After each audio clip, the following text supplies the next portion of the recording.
अरे भाई, क्या आप भी उन लाखों लोगों में हैं जिनका पैसा सहारा इंडिया में फंसा हुआ है? सालों से इंतजार कर रहे हैं कि कब मिलेगा आपका पैसा वापस। तो रुकिए, आज हम बताने वाले हैं इस केस की लेटेस्ट अपडेट जो शायद आपकी उम्मीद जगा दे। चैनल पर नए हैं तो सब्सक्राइब कर दीजिए क्योंकि आप ऐसी इंपॉर्टेंट अपडेट्स मिस नहीं करना चाहते। देखिए, हम सब जानते हैं कि सहारा इंडिया का नाम लेते ही दिल धड़कता है।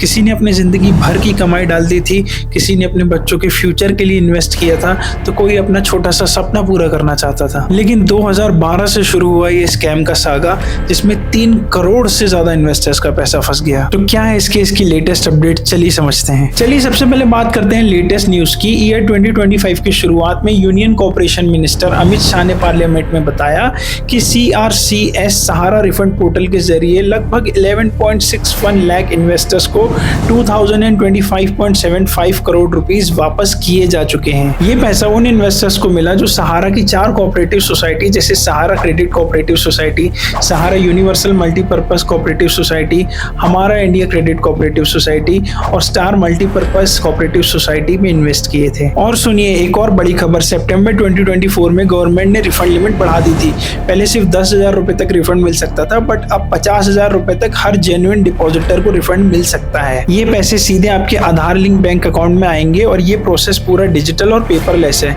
मतलब अगर आपके डॉक्यूमेंट सही है तो आपके पैसे वापस आपके बैंक अकाउंट में आ सकते हैं। लेकिन यहाँ एक ट्विस्ट है, बहुत से इन्वेस्टर्स के क्लेम रिजेक्ट हो रहे हैं क्योंकि उनके डॉक्यूमेंट्स में कमी है, जैसे आधार नंबर गलत या फिर सिग्नेचर नहीं मैच कर रहा। तो अगर आपका क्लेम रिजेक्ट हुआ है तो टेंशन मत लीजिए, आप दोबारा अप्लाई कर सकते हैं। बस CRCS के सहारा रिफंड पोर्टल पर जाइए, अपना आधार नंबर, मोबाइल नंबर और OTP डालकर लॉगिन कर लीजिए। क्लेम फॉर्म भरो, अपना फोटो और सिग्नेचर अपलोड करो और सबमिट कर दो। पोर्टल का लिंक डिस्क्रिप्शन में डाल दिया है, आप वहां जाके चेक कर सकते हैं। अब ये भी सच है कि बहुत से लोग परेशान है। फरवरी 2024 में दिल्ली के जंतर मंतर पर हजारों इन्वेस्टर्स ने प्रोटेस्ट किया ये कहकर कि पोर्टल एक नॉन स्टार्टर है और उनके क्लेम्स रिजेक्ट हो रहे हैं। एक इन्वेस्टर ने कहा मैंने 10 लाख इन्वेस्ट किए थे लेकिन एक पैसा तक नहीं मिला। दूसरे ने कहा पोर्टल फ्रॉड है। ये सब सुन के दिल दुखता है क्योंकि ये आपकी मेहनत का पैसा है। तो क्या है असली प्रॉब्लम?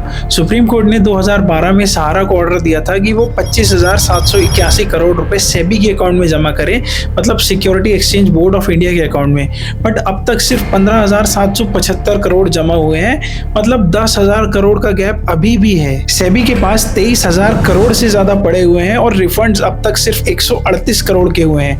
ज्यादातर बॉन्ड होल्डर्स क्लेम ही नहीं कर रहे और जो क्लेम कर रहे हैं उनमें से बहुत से डॉक्यूमेंट्स वेरीफाई ही नहीं हो पा रहे। अब सवाल यह है कि क्या आपका पैसा 23,000 करोड़ में शामिल है? अगर आपने सहारा के बॉन्ड्स या कोऑपरेटिव सोसाइटी में इन्वेस्ट किया था तो आज ही CRCS सहारा रिफंड पोर्टल पर चेक कीजिए, अपना क्लेम फाइल करो। अगर रिजेक्ट हुआ है तो रीसबमिट करो।